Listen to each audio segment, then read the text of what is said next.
In a small, secluded town, nestled between towering mountains, there stood an old, dilapidated house that had been left abandoned for years. The house had a sinister air about it, with its boarded-up windows and overgrown, unkempt yard.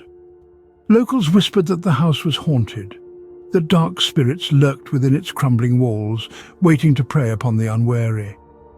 The house had once been the pride of the town, a grand Victorian-style manor that was home to one of the wealthiest families in the area.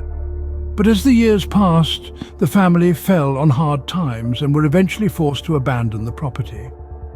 Shortly after they left, strange and unsettling things began to occur around the old house. Neighbours reported hearing unearthly wails in the dead of night, as if the very walls of the house were crying out in anguish. Some claimed to have seen ghostly figures peering out from the upstairs windows, their faces obscured in shadow. Animals tended to avoid the area, as if sensing a dark presence that emanated from the decaying structure. Despite the growing aura of dread that surrounded the abandoned house, local children were still drawn to it, like moths to a flickering flame.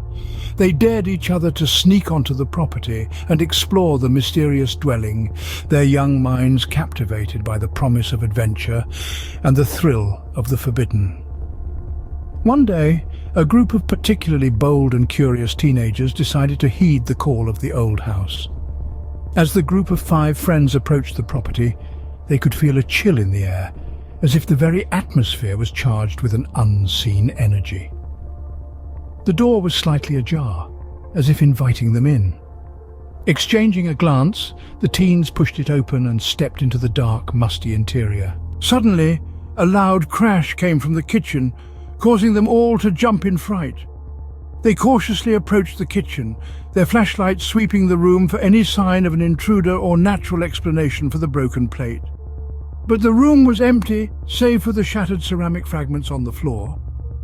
As they ascended the stairs, the air grew colder and the shadows seemed to deepen. Reaching the second floor, they found themselves in a long hallway lined with several closed doors.